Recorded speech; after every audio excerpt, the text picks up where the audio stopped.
ॐ नमो भगवते वासुदेवाय। ॐ नमो भगवते वासुदेवाय। ॐ नमो भगवते वासुदेवाय। हरे कृष्णा। तो सभी भक्तवृंद का स्वागत है सत्र 310 में, जहां हम सभी श्रीमद् भागवतम के स्कंद 5 अध्याय 16 जम्बू द्वीप का वर्णन, श्रवण और पठन करने का प्रयास कर रहे हैं। वेद व्यास जी द्वारा रचित 18,000 श्लोकों वाले इस अमल पुराण श्रीमद् भागवतम महापुराण का अंतर्राष्ट्रीय कृष्ण भावनामृत संघ के संस्थापक आचार्य कृष्ण कृपा मूर्ति श्री श्रीमद अभय चरणारविंद भक्ति वेदांत स्वामी श्री प्रभुपाद द्वारा वर्णित सुंदर तात्पर्य परक ये विषय हमें आधुनिक विज्ञान, आधुनिक चिकित्सा, आधुनिक अंकीय गणना के ऊपर सूर्य, चंद्र, पृथ्वी, पर्वत, खंड और समुद्र, नद्य और उद्यान, इन सभी का उल्लेख महाराज परीक्षित द्वारा पूछे गए प्रश्न के उत्तर में सुखदेव गोस्वामी द्वारा प्रस्तुत किया जा रहा है। क्या हमारे पास इन सभी को नापने, मापने, नाम देने और इनका प्रत्यक्ष अनुभव प्राप्त करने का अवसर प्राप्त होगा या नहीं, या शास्त्र की इन शब्दों को हम प्रामाणिक रूप से अपने जीवन काल में देख पाएंगे या नहीं? सुखदेव गोस्वामी वर्णन करने से पहले ही स्पष्ट कर देते हैं कि ये जो ब्रह्मांडीय भौतिक संरचना है, ये चतुर्थांश होते हुए भी अनंत काल तक ब्रह्मा की आयु प्राप्त होने के पश्चात भी वर्णन कर पाना संभव नहीं है। तो हम सभी आज, जैसा कि सत्र का प्रारूप है, इस संक्षिप्त अवलोकन के पश्चात मंगलाचरण और उसके बाद एक एक श्लोक का वाचन, श्रवण करने के साथ इस विषय को समझने का प्रयास करेंगे। तो आरंभ करते हैं मंगलाचरण से। नारायणं नमस्कृत्य नरं चैव नरोत्तमं देवीं सरस्वतीं व्यासं। क्षमा कीजिए, एक दो बार से आप लोगों के सामने स्लाइड प्रस्तुत नहीं हो पा रही है। नारायणं नमस्कृत्य नरं चैव नरोत्तमं देवीं सरस्वतीं व्यासं ततो जयमुदीरयेत्। शृण्वतां स्वकथा कृष्ण पुण्यश्रवणकीर्तन यद्यन्तस्थो भद्राणि विधुनोति सुयस्यताम्। नष्टप्रायेषु भद्रेषु नित्यं भागवत सेवया भगवत्युत्तमश्लोके भक्तिर्भवति नैष्ठिकी। ॐ अज्ञानतिमिरान्धस्य ज्ञानाञ्जनशलाकया चक्षुन्मीलितं येन तस्मै श्रीगुरुवे नमः। मूकं करोति वाचालं पङ्गुं लङ्घयते गिरिं यत्कृपातमहं वन्दे परमानन्दमाधवम्। वाञ्छाकल्पतरुभ्यश्च कृपा सिन्धुभ्य एव च पतितानां पावनेभ्यो वैष्णवेभ्यो नमो नमः। जय श्री कृष्ण चैतन्य प्रभु नित्यानंद श्री अद्वैत गदाधर श्रीवासादि गौर भक्त वृंद। हरे कृष्ण कृष्ण कृष्ण हरे हरे, हरे राम राम राम हरे हरे। हरे कृष्ण कृष्ण कृष्ण हरे हरे, हरे राम राम राम हरे हरे। हरे कृष्ण कृष्ण कृष्ण हरे हरे, हरे राम राम राम हरे हरे। हरे कृष्णा। तो पुनः सभी भक्तवृंद का सत्र 310 में स्वागत है, जहां हम सभी श्रीमद् भागवतम महापुराण स्कंद 5 अध्याय 16 जम्बू द्वीप वर्णन का श्रवण और पठन कर रहे हैं। श्लोक संख्या 17 के आसपास तक हमने श्रवण किया था, वहां से विषय को आगे आज के सत्र में आरंभ करते हैं। श्लोक संख्या 18 से। यत उपजोषणात् भवान्या अनुचरीणाम पुण्यजनवधूनाम अवयव स्पर्श सुगन्धवात दशयोजनं समन्तात अनुवासयति। यक्षों की पवित्र पत्नियां भगवान शंकर की अर्धांगिनी भगवान भवानी की अनुचरी हैं। अरुणोदा नदी के जल का पान करने के कारण उनके शरीर सुगंधित हो जाते हैं।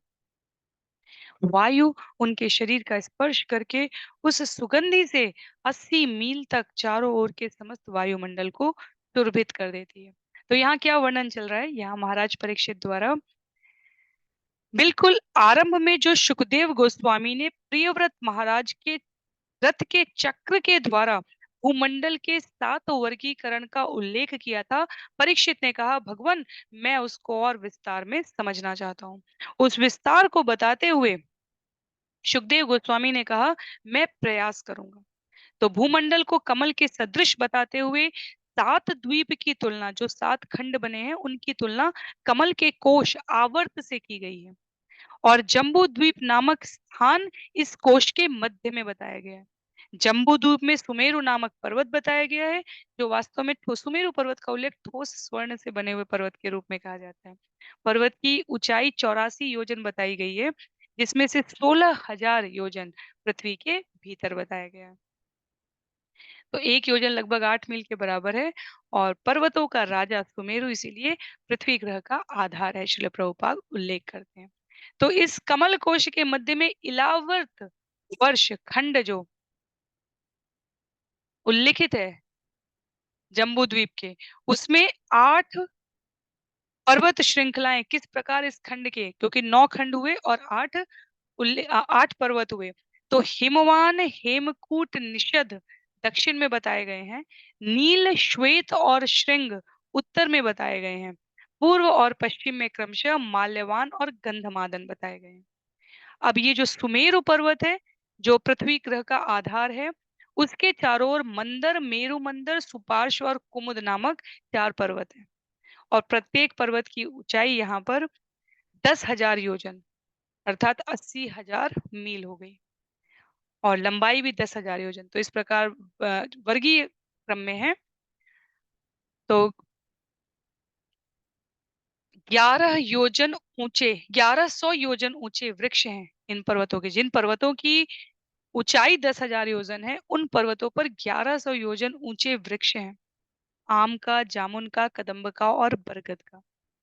और अनेक सरोवर भी बताए गए हैं, जो शुद्ध जल से, मधु से, दुग्ध से, इक्षु रस से, गन्ने के रस से पूर्ण है। ये सरोवर समस्त मनोकामनाओं को पूर्ण करने वाले हैं। और इनमें जो व्यक्तित्व आते हैं वो देव तुल्य हैं। नंदन, चित्ररथ, वैभ्राजक और सर्वतोभद्र नामक उद्यान बताए गए हैं। और सुपार्श्व पर्वत के पार्श्व में एक कदम्ब वृक्ष बताया गया है, जिसके कोटर से मधु की धारा प्रवाहित हो रही है। तो यहाँ पर ये कहा जा रहा है कि वास्तव में ये जो सुमेरु पर्वत की 20 पर्वत श्रेणियां हैं, कुरंग, कुरर, कुसुम, ये सब आज के सत्र में हमें श्रवण करने को प्राप्त होंगी। तो ये संक्षिप्त में वर्णन है। संक्षिप्त में वर्णन करना इसलिए आवश्यक है क्योंकि यहाँ पर बहुत सारी जानकारी है। इसमें से ज्यादातर जो सूचनाएं हैं वो हम शायद संभवतः प्रथम बार श्रवण कर रहे हो। तो यदि स्मरण ना भी रहे तो कोई चिंता की बात नहीं है, कोई हानि नहीं है। ये विराट स्वरूप की विशालता का एक अंश, अंशांश मात्र है, एक एक झलक मात्र है। तो श्लोक संख्या 18 से आरंभ करते हैं।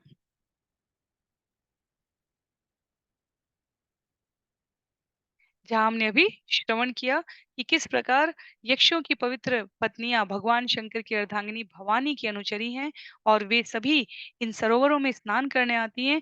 इन सरोवरों की दिव्यता से उनका शरीर सुगंधित होता है और जो वायु उनके शरीर को स्पर्श करके जाती है वो 80 मील तक के संपूर्ण वायुमंडल को सुरभित कर देती है, सुगंधित कर देती है। श्लोक संख्या 19 में एवं जम्बू फलानाम त्युच्च निपात विशीर्णाम अस्थि प्रायाणमिव निभानाम रसेन जम्बू नाम नदी मेरुमंदर शिखरादयुत योजनादव नितले निपन्ति दक्षिणेनात्मानं यावदिलावृतमुपस्यन्दयति। इस प्रकार रस से भरे और अत्यंत छोटी गुठली वाले जामुन के फल अत्यधिक ऊंचाई से गिरकर खंड खंड हो जाते हैं। ये फल हाथी जैसे आकार वाले होते हैं और इनका रस बहकर जम्बू नदी का रूप धारण कर लेता है। यह नदी इलाव्रत के दक्षिण में मेरु मंदिर की चोटी से 10,000 योजन नीचे गिरकर समस्त इलाव्रत भूखंड को रस से आप्लावित करती है। तो ये हमारी कल्पना से बाहर की बात है। जिनको इस पर संशय हो उनको श्रवण करने की भी आवश्यकता नहीं है। ये अपराध में आता है अश्रद्धावान व्यक्ति को इस प्रकार की कथा का श्रवण कराना। पर जो इसमें से रसास्वादन कर सकते हैं, जिनको ईश्वर की लीलामृत का एक भान हो रहा हो, उनके लिए ये अत्यंत आनंददायी होती है। श्रील प्रभुपाद कहते हैं, हम अनुमान लगा सकते हैं कि हाथी जैसे आकार वाले फल, जिसमें गुठली नाम मात्र की हो, कितना अधिक रस होता होगा। तो जामुन के फलों के फटने से इतनी ऊंचाई से यदि वो झरने के रूप में बहने लगे और पूरे इलावृत के प्रदेश को आप्लावित कर दें, तो ये कोई अतिशयोक्ति नहीं है।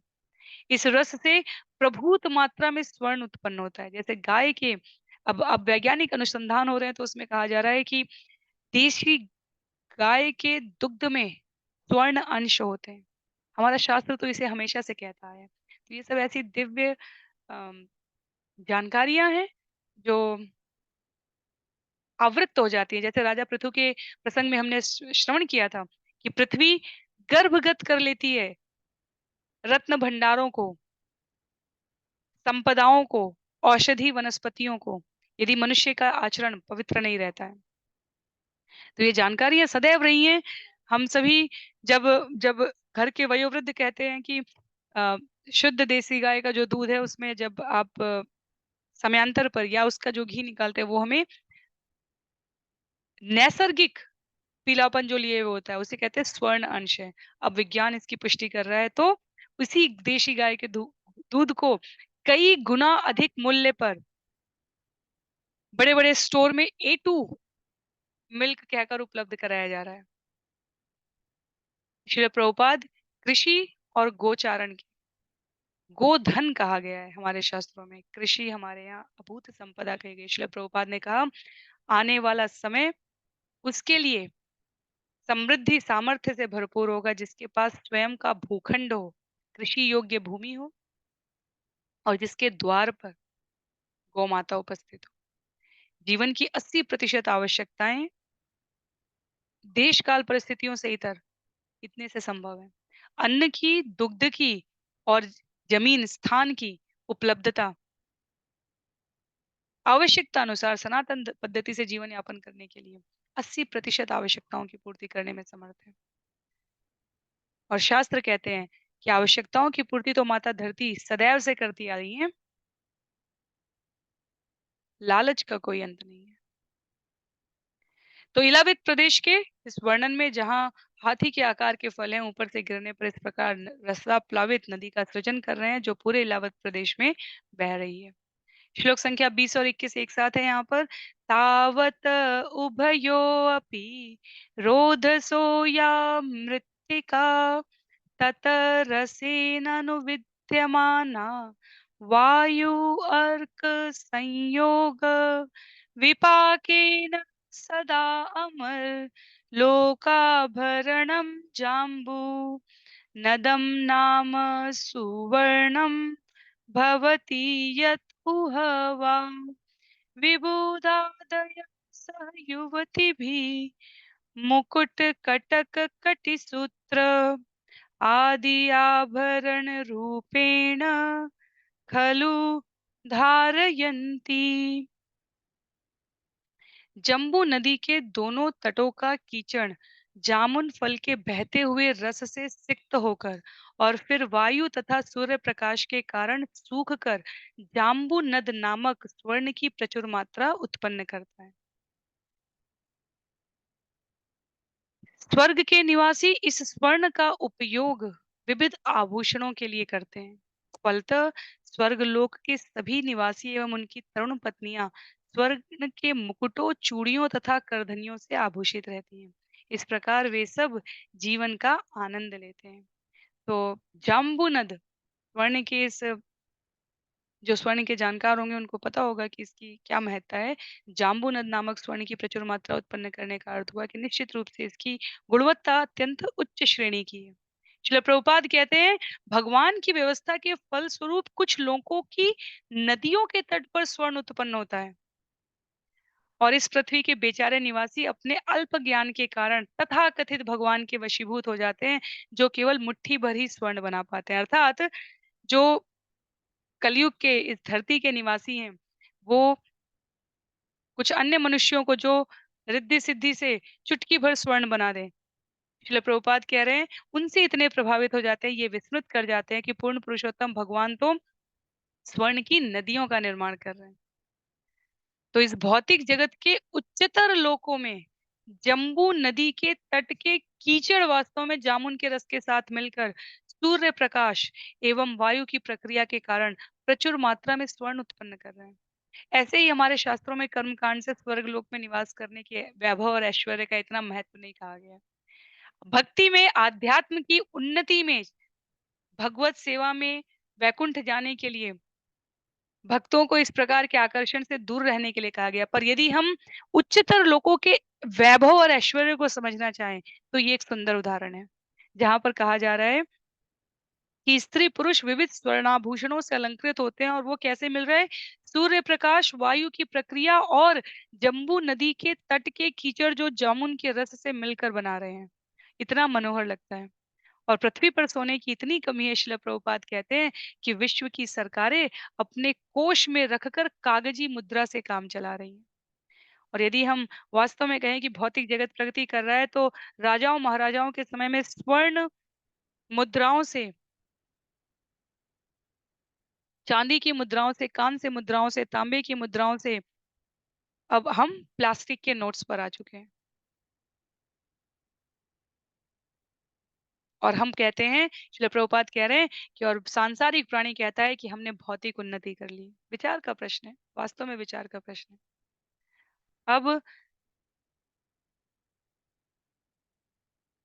जिस संपत्ति पर मनुष्य गर्व कर रहा है, वो वास्तव में अब प्लास्टिक की रह गई है। इसलिए श्रीमद् भागवतम स्कंद 1 अध्याय 1 श्लोक संख्या 10 का उल्लेख करते हुए, जहाँ पर 88,000 ऋषि नैमिषारण्य के जंगल में कलयुग के प्राणियों की मंगल कामना से यज्ञ करने के लिए उपस्थित हुए हैं, और जहाँ ये श्रीमद् भागवतम का सत्र हो रहा है, जिसमें विभिन्न वक्ता श्रोताओं का युग्म हम श्रवण कर पा रहे हैं, वहां पर कहा गया है, मंदासु मंदमतयो मंदभाग्याह्युपद्रुता। इस कलयुग के प्राणी अपने मंद सुमंद भाग्य पर गर्वित होते हैं। वो भगवान के ऐश्वर्य को समझ पाने में अक्षम है। मुट्ठी भर सोना बनाने वाले धूर्त को वो ईश्वर मान लेते हैं, श्रील प्रभुपाद कहते हैं। और जो स्वर्ण की नदियों का सृजन कर देते हैं, उन भगवान से अपने आप को विस्मृत कर ले जाते हैं।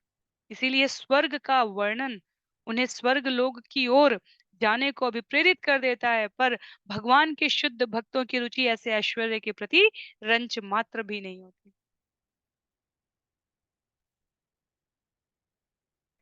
शिक्षाष्टकम और अन्य स्थानों पर जो उल्लिखित भाव कहा गया है भक्त का, न धनम न जनम न सुंदरिम।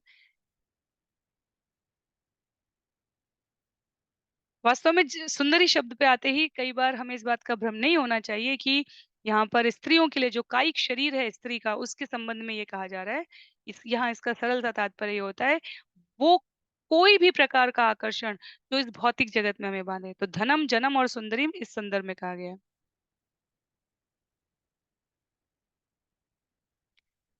श्रील प्रभुपाद चैतन्य महाप्रभु का उल्लेख करते हुए शिक्षाष्टकम के 5वें श्लोक का उद्धरण देते हैं। यहाँ तात्पर्य में कहते हैं, अयि नंद तनुज किंकरम पतितं माविष्मे भवाम्बुधौ कृपया तव पाद पंकज स्थिति धूलि सदृशम विचिंतये। अनेकानेक भौतिक ऐश्वर्य से पूर्ण इस भौतिक जगत में मुझे उबार कर हे प्रभु अपने चरणारविंद की शरण में रखें। तो ये किस संदर्भ में है यहाँ पर? ये भौतिक जगत की प्रभुता, विशालता को बताने के बीच में श्रील प्रभुपाद ने तात्विक दर्शन प्रस्तुत किया है कि ये सौंदर्य, ये ऐश्वर्य, ये प्रभुता, ये स्वर्ण की नदियां भी भगवान के ऐश्वर्य का एक अंश मात्र है। भक्त कभी भी ऐसे ऐश्वर्य से लालायित नहीं होता। वो मात्र भगवान के चरण कमल की धूलि बनने की आकांक्षा रखता है। तो विषय पर वापस लौटते हुए श्लोक संख्या 22 में यस्तु महाकदम्ब सुपार्श्वनिरूढः या तस्य कोटरेभ्य विनिश्रिता पञ्चायाम परिणाः पञ्चमधु धारासु पार्श्वशिखरात् पतन्त्य अपरेण आत्मानम् इलावृतम् अनुमोदयन्ति। सुपार्श्व पर्वत की बगल में महाकदम्ब नामक अत्यंत प्रसिद्ध विशाल वृक्ष खड़ा है। इस वृक्ष के कोटर से मधु की 5 नदियां निकलती हैं, जिनमें से प्रत्येक लगभग 5 व्याम चौड़ी है। यह प्रवहमान मधु सुपार्श्व पर्वत की चोटी से सतत नीचे गिरता रहता है और इलावृत वर्ष की पश्चिम दिशा से प्रारंभ होकर उसके चारों ओर बहता है।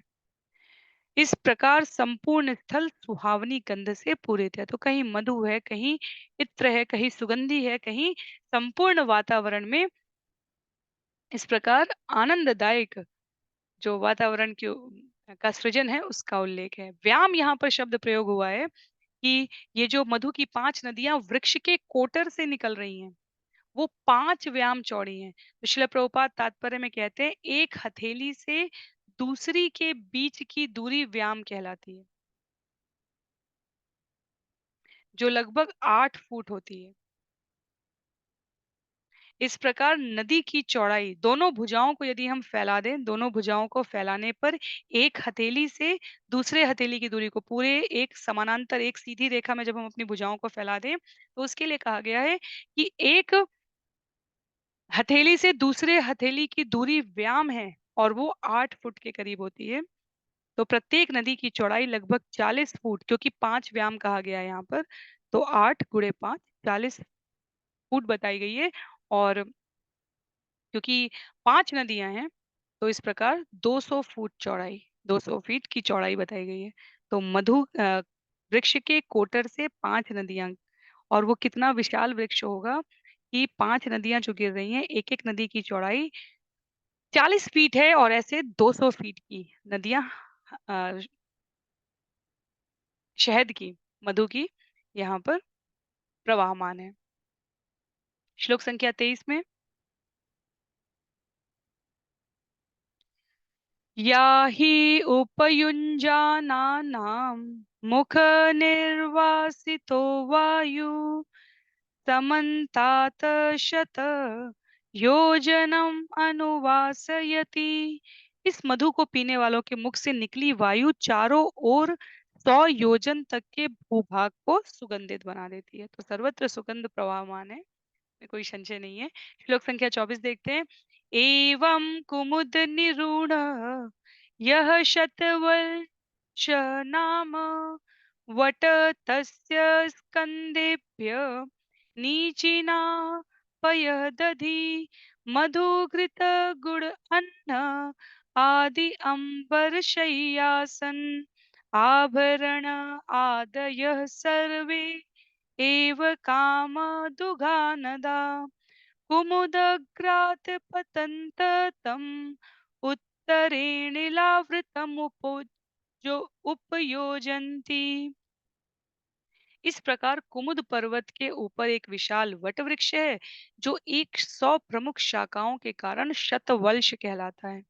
इन शाखाओं से अनेक जड़ें निकली हुई हैं, जिनमें से अनेक नदियां बहती हैं। ये नदियां इलाव्रत वर्ष की उत्तर दिशा में स्थित पर्वत की चोटी से नीचे बहकर वहां के निवासियों को लाभ पहुंचाती हैं। इन नदियों के फलस्वरूप लोगों के पास दूध, दही, शहद, घी, राब, अन्न, वस्त्र, बिस्तर, आसन तथा आभूषण है। उनकी समृद्धि के लिए उन्हें जो भी पदार्थ चाहिए वे सब उपलब्ध हैं, जिससे वे अत्यंत सुखी हैं। तो वट वृक्ष की हजारों लंबाई की सैकड़ों तो शाखाएं हैं, अ, शाखाओं की जड़ें हैं और उनसे इस प्रकार हजारों किलोमीटर की लंबी ये जो नदियाँ बह रही हैं, उनसे लोगों को जो आस-पास हैं, उनके लिए सभी आवश्यकताएँ उपलब्ध हैं। और शिल प्रभुपाद पुनः यहाँ पर तात्विक दर्शन प्रस्तुत करते हुए हम इस ऐश्वर्य की समग्रता को आत्मसात कर सकें, इसलिए शिल प्रभुपाद कहते हैं, यदि मानवीय समृद्धि भगवान की शरणागति से हम प्राप्त करने की कोशिश करें, तो उसमें समस्त प्राकृतिक पदार्थों की पर्याप्त आपूर्ति होगी। पर यदि हम आसुरी सभ्यता की बात करें, तो हमें केवल कंकड़ीली और पथरीली गगनचुंबी इमारतें और प्रासाद और राजमार्ग जो संस्कृति और ज्ञान से शून्य होंगे और मनुष्य की वास्तविक आवश्यकताओं की पूर्ति करने में अक्षम होंगे।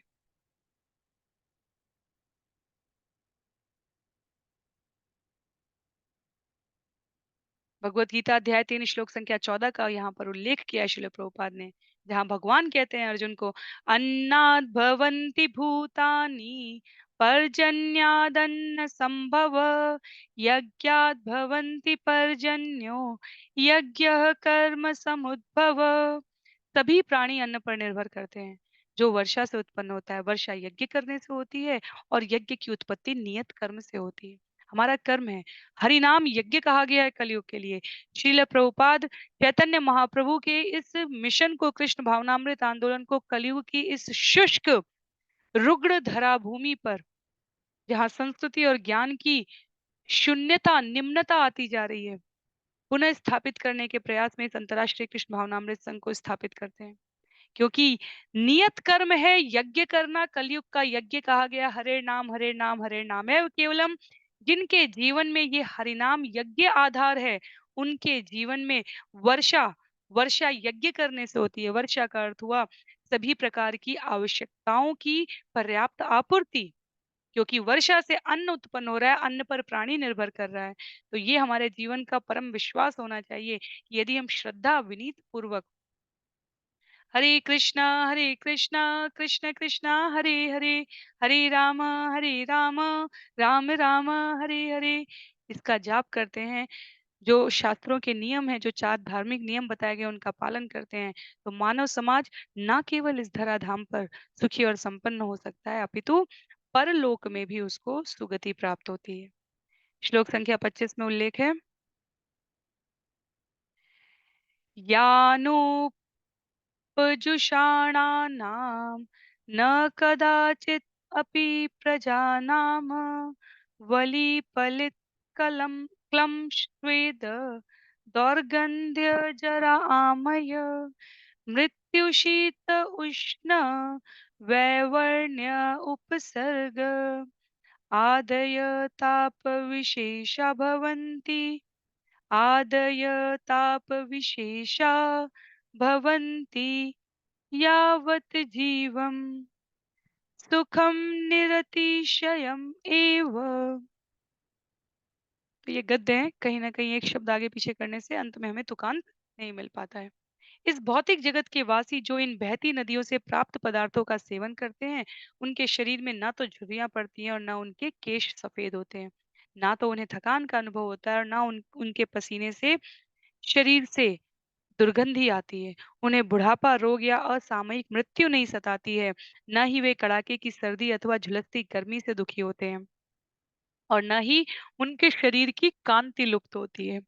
वे सभी मृत्यु पर्यंत चिंताओं से मुक्त सुख पूर्वक जीवन व्यतीत करते हैं। तो भौतिक जगत, भौतिक जीवन, भौतिक समाज की संपूर्णता क्या है?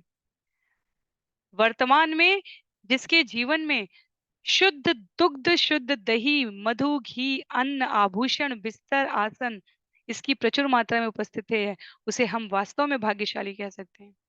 प्रत्येक वस्तु में मिलावट, प्रत्येक वस्तु में किसी न किसी प्रकार की अशुद्धि से हम सभी का हृदय इन वस्तुओं की आपूर्ति में शंकित है। श्रील प्रभुपाद कहते हैं, असली मानवीय सभ्यता क्या है? कृषि कर्म द्वारा सात्विक तरीके से प्रचुर मात्रा में अन्न उत्पन्न करना, गौ संवर्धन द्वारा दुग्ध, दही और घी की व्यवस्था करना, वनों की पर्याप्त सुरक्षा करके प्रचुर मात्रा में मधु प्राप्त करना और इन तीनों की उपलब्धता से कृषि कर्म, वनों की सुरक्षा और गोधन में और क्या प्राप्त होगा? आभूषण। और क्या प्राप्त होंगे? हमें पर्याप्त मात्रा में वस्त्रों की। और देखा जाए तो भावी जीवन सुखमय बनाने के इस प्रयास में वर्तमान सभ्यता में गर्हित प्रकार की वस्तुएं खाई जा रही हैं। कल पुर्जों, कंकड़ीले, पथरीले स्थानों को बनाया जा रहा है। ऐसा नहीं कहा जा रहा है कि भौतिक भौतिक सुख समृद्धि की आवश्यकता नहीं है, पर किन वस्तुओं के विनिमय के आधार पर, ये बहुत महत्व का है ध्यान रखने के लिए। तो व्यवहारिक रूप से इसीलिए आप देखेंगे कि श्रील प्रभुपाद के प्रयासों में कम्युनिटी सेंटर्स, कृषि पालन, कृषिमय जीवन, गृहस्थियों का संग में रहकर भगवान की स्मृति को, कथा को, चिंतन को, सेवा को केंद्र में रखकर गोपालन, कृषि कार्य, फार्म हाउस, इस प्रकार की व्यवस्था श्रील प्रभुपाद द्वारा बहुत अधिक अ, अभिप्रेरित है अपने भक्तों को, अपने शिष्यों को। और अनेकों स्थान पर बहुत सुंदर सुंदर ऐसे प्रयास भी किए जा रहे हैं। अन्यथा क्या हो रहा है? कलयुग के प्रभाव से लोगों की बुद्धि, आयु, ऊंचाई, ये विश्व सर्वेक्षण है कि 100 साल पहले की जो लोगों की औसत ऊंचाई होती थी, अभी की औसत ऊंचाई से एवरेज में कहा गया है कि 4 से 5 इंच कम हो चुकी है। अर्थात पहले सामान्यतः लोग यदि 5'9", 5'10" एवरेज में, औसत में होते थे, तो अब वो 5'4", 5'5" तक आ चुके हैं। और हम सब अपने आसपास भी इस स्थिति को देख सकते हैं। वैदिक सभ्यता में इन सब की पर्याप्त आपूर्ति थी, पर यदि हम उस वैदिक सभ्यता का पालन नहीं कर रहे हैं तो उसके परिणाम से भी हमें कोई नहीं बचा सकता। कलयुग के प्रादुर्भाव में हम अपने जीवन को कितना आध्यात्मिक रूप से समुन्नत कर सकते हैं, ये बहुत हद तक हमारे स्वयं के प्रयासों पर भी निर्भर करता है, हमारी प्राथमिकताओं पर निर्भर करता है।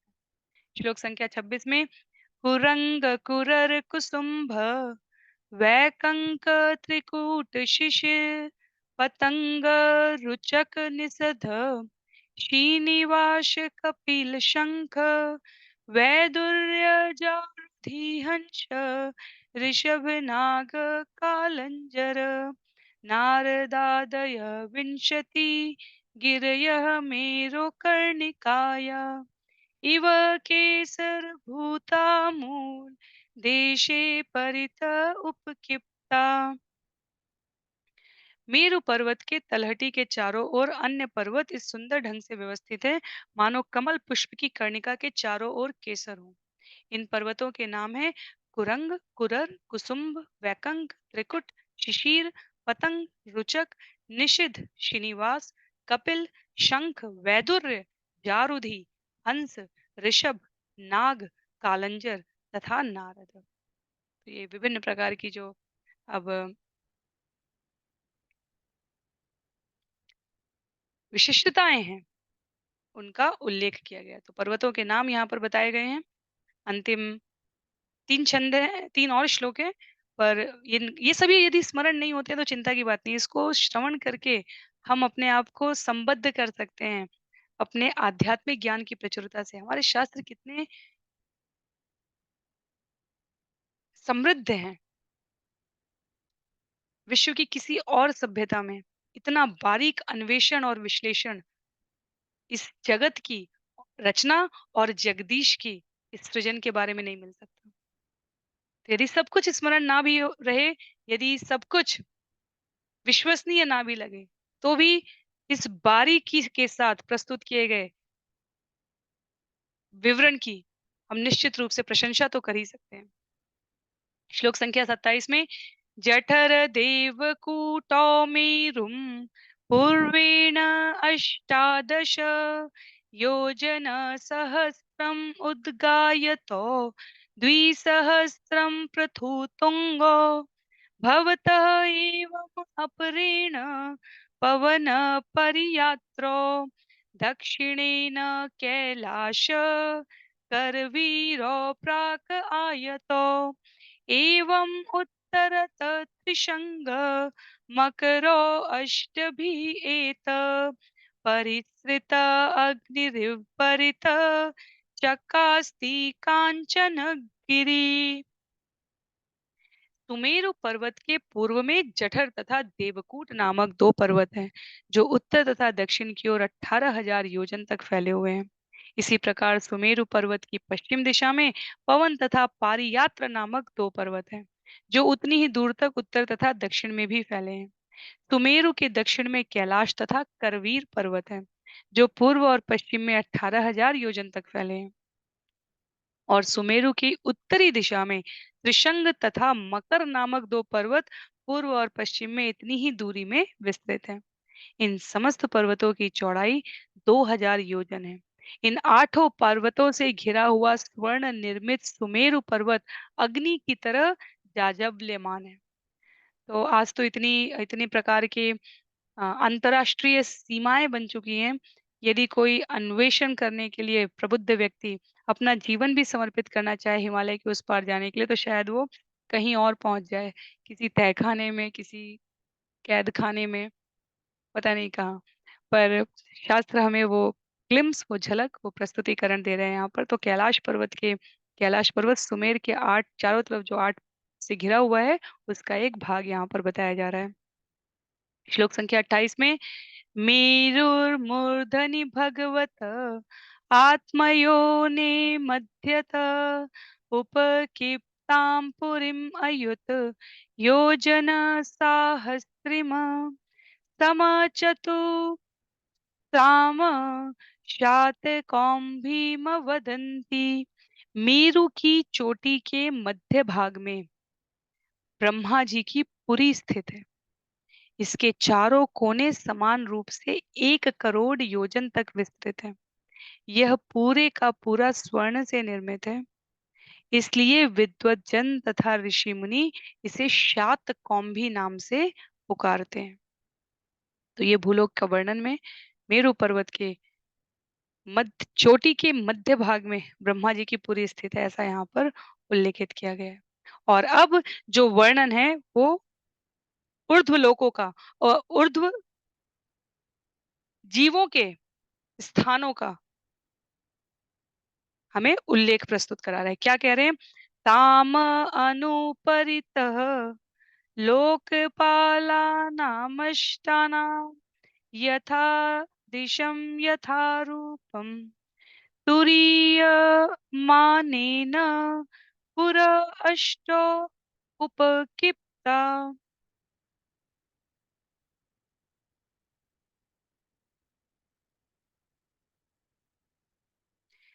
ताम अनुपरित लोकपालानाम् अष्टानां यथा दिशं यथा रूपम। मैं प्रयास कर रही हूँ इसको यदि हम समूहबद्ध कर सके। तुरीय मानेन पुरोष्टावुपक्षिप्तः। ब्रह्मापुरी के चारों ओर सभी दिशाओं में लोकों के 8 प्रमुख लोकपालों के निवास स्थल हैं, जिसमें से पहला राजा इंद्र का है। ये निवास स्थल ब्रह्मपुरी के समान है, किंतु वे आकार में 1/4 है। तो मेरु पर्वत के मध्य की चोटी के मध्य के भाग को ब्रह्मा जी की पुरी कहा गया। 4 कोने समान रूप से 1 करोड़ योजन तक विस्तृत है और जिसे शातकौंभी कहा गया है। और अब ब्रह्मपुरी के चारों ओर की जो सभी दिशाएं हैं, अष्ट तो 8 दिशाएं, जो 8 लोकों के 8 प्रमुख लोकपालों के निवास स्थल कहे जाते हैं। तो जैसे पूर्व, पश्चिम, उत्तर, दक्षिण कहा जाता है, फिर दक्षिण पूर्व, उत्तर पश्चिम, उत्तर पूर्वी और दक्षिण पूर्व, इस प्रकार से जो अष्ट दिशाएं कहे गए हैं। तो एक लोकपाल इसमें से स्वयं पहले जो कहे गए हैं वो इंद्र कहे गए, और इनका निवास स्थल ब्रह्मपुरी के समान है, पर आकार 1/4 बताया गया है। यहाँ पर श्रील विश्वनाथ चक्रवर्ती ठाकुर का उद्धरण देते हुए श्रील प्रभुपाद तात्पर्य में कहते हैं, उनके द्वारा ब्रह्मा की पुरी और इन 8 लोकपालों के अधीनस्थ जो स्थान है उसका उल्लेख बताया गया। क्या कहा गया? मेरो नव पुराणी स्युमनोवत्यमरावती अमरावती तेजोवती संयमनी तथा कृष्णांगना परा श्रद्धावती गंधवती तथा चान्या महोदया यशोवती च ब्रह्मेन्द्र ब्रह्मादीनां यथाक्रमम्। ब्रह्मा की पुरी मनोवती कहलाती है। उनके सहायक इंद्र तथा अग्नि इत्यादि की पुरियां, तो उन आठों पुरियों के नाम बताए गए हैं यहाँ पर। अमरावती, तेजोवती, संयमनी, कृष्णांगना, श्रद्धावती, गंधावती, महोदया तथा यशोवती कहलाती है। तो ब्रह्मपुरी मध्य में स्थित है मेरु पर्वत की चोटी पर, और शेष आठों पुरियां इसके चारों ओर स्थित हैं। तो जम्बू द्वीप तो यहाँ समाप्त हो रहा है, क्योंकि उच्च लोकों का यहाँ पर वर्णन आरंभ हो रहा है। इसलिए श्रील प्रभुपाद कहते हैं, इस प्रकार श्रीमद् भागवत के पंचम स्कंद के अंतर्गत जम्बू द्वीप का वर्णन नामक 16वें अध्याय के भक्ति वेदांत तात्पर्य यहाँ पर पूर्ण हो रहे हैं। तो ये क्रम चलते रहेंगे, ये अध्यायों का जो उल्लेख है, ये पूरा अ, यदि हमें स्मरण हो तो स्कंद 5 के लिए पहले भी कहा गया था कि ये भौतिक स्तर पर ब्रह्मांड की इस विशालता को प्रस्तुत करते हैं। तो आज के सत्र को यहीं पर समाप्त करेंगे। श्रील प्रभुपाद की असीम अनुकंपा से अगले सत्र में हम सभी स्कंद 5 अध्याय 17 गंगा अवतरण को श्रवण करने का प्रयास करेंगे। श्रील प्रभुपाद की जय, श्रील गुरुदेव की जय, अनंत कोटि वैष्णव वृंद की जय, श्रीमद् भागवतम महापुराण की जय। हरे कृष्ण।